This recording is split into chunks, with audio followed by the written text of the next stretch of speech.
All right, ladies and gentlemen, I received a note from the jury. The note simply reads one word. It says "done." I interpreted that to mean that there's a verdict. Now, let me explain to you how we're going to do this. The foreperson, I'm going to ask her to stand in a few minutes and present to the jury attendant the verdict sheet.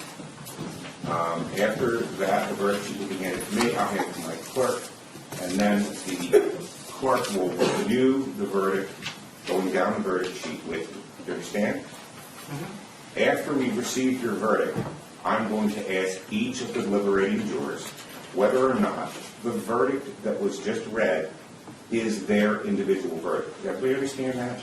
So that includes juror number one. So juror number one, you're going to tell me the jury's verdict, and then I'm going to ask you whether that verdict is in fact your verdict. Do you understand? Yes. And I'll do that with all 12 of the deliberating jurors, okay? All right. Please stand and hand your verdict sheet to the attendant. Okay. How do you find as to the charge that defendant Jeremiah Monell, on or about the 18th day of December 2016, in the township of Commercial, in the county of Cumberland, aforesaid, and within the jurisdiction of this court, purposely or knowingly did cause the death of Tara O'Shea, and or purposely or knowingly did inflict serious bodily injury upon Tara O'Shea, which resulted in the death of Tara O'Shea? Guilty. Do you find that the defendant, Jeremiah Monell, on or about the 18th day of December 2016, in the township of Commercial, in the county of Cumberland, aforesaid, and within the jurisdiction of this court, committed the act of murder by his own conduct?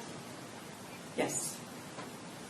Do you find that the defendant, Jeremiah Monell, on or about the 18th day of December 2016, in the township of Commercial, in the county of Cumberland, aforesaid, and within the jurisdiction of this court, committed the act of murder, and that said act was outrageously or wantonly vile, horrible, or inhumane, in that it involved torture, depravity of mind, or an aggravated assault on the victim, Tara O'Shea? Yes. How do you find as to the charge that defendant Jeremiah Monell, on or about the 18th day of December 2016, in the township of Commercial, in the county of Cumberland, aforesaid, and within the jurisdiction of this court, knowingly did possess a certain weapon, to wit, a knife, with the purpose to use it unlawfully against the person or property of another? Guilty. How do you find as to the charge that defendant Jeremiah Monell, on or about the 18th day of December 2016, in the township of Commercial, in the county of Cumberland, aforesaid, and within the jurisdiction of this court, knowingly and unlawfully did possess a certain weapon, to wit, a knife, under circumstances not manifestly appropriate for such lawful uses as it may have? Yes. That's guilty or not guilty? Oh, I'm sorry. Guilty. All right. Juror number one, was that the verdict of this jury? Yes. Was that your individual verdict? Yes. Thank you. You may have a seat. Now, as I go through the remaining jurors, you do not have to get up. I'm just going to ask you how you see. Juror number three, that verdict that you just heard, was that your individual verdict? Yes. Juror number four, was that your individual verdict? Yes. Juror number six, was that your individual verdict? Yes.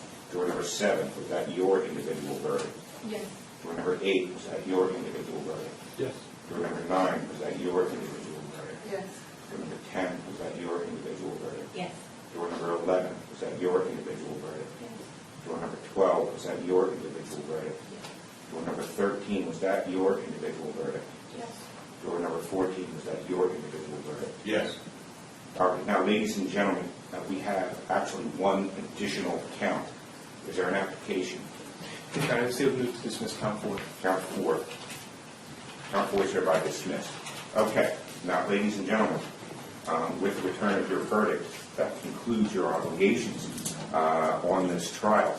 And I want to take an opportunity to thank all of you for your patience and your attendance.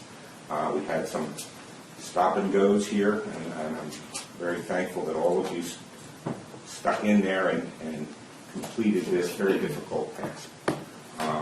I want to thank the attorneys for the way that they have presented their matter, and I want to tell you that all of those restraints I placed upon you are going to be lifted at this point, which means that you can talk to anybody you want to talk to about this case.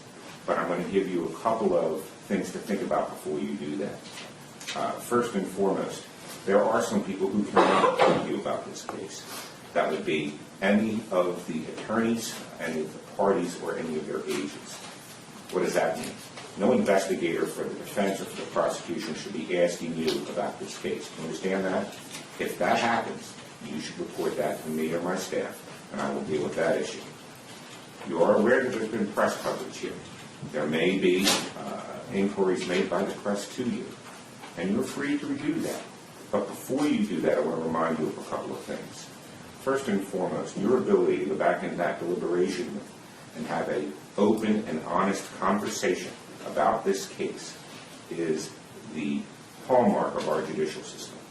That ability to speak freely and to make a determination depends upon the ability of the jurors to feel that they can speak freely. So before you decide to talk to the press or talk to anybody, ask yourself this question. Would I be willing to say those same things in open court with all of my fellow jurors here? All right?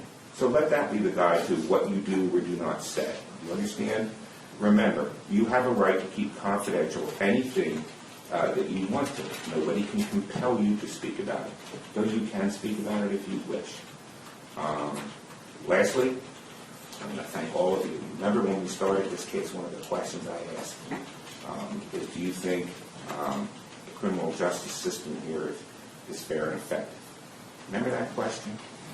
And I received a number of responses from all of you. Some varied, but I would suggest to you that it is individuals such as yourselves who come forward and do your duty beside a case like this that demonstrates that we do have a very good justice system. Okay?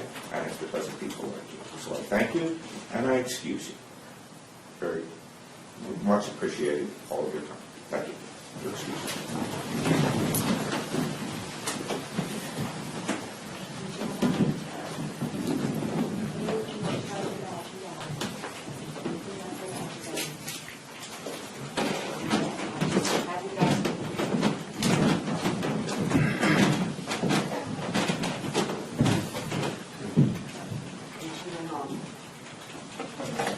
Okay. At this point in time, I'm going to set the matter down for sentencing about that process and how you should respond to it. Okay, sir? But generally speaking, that report needs to be completed before I can sentence you on the 1st of March. But talk to your attorneys and they'll explain to you, what you can and can, or should or should not communicate with them. Okay? You understand, Mr. Monell? Not yet, but I'm sure I will. All right. Speak to your attorneys. All right. March 1st. Thank you, Your Honor. Matter is concluded. Thank you.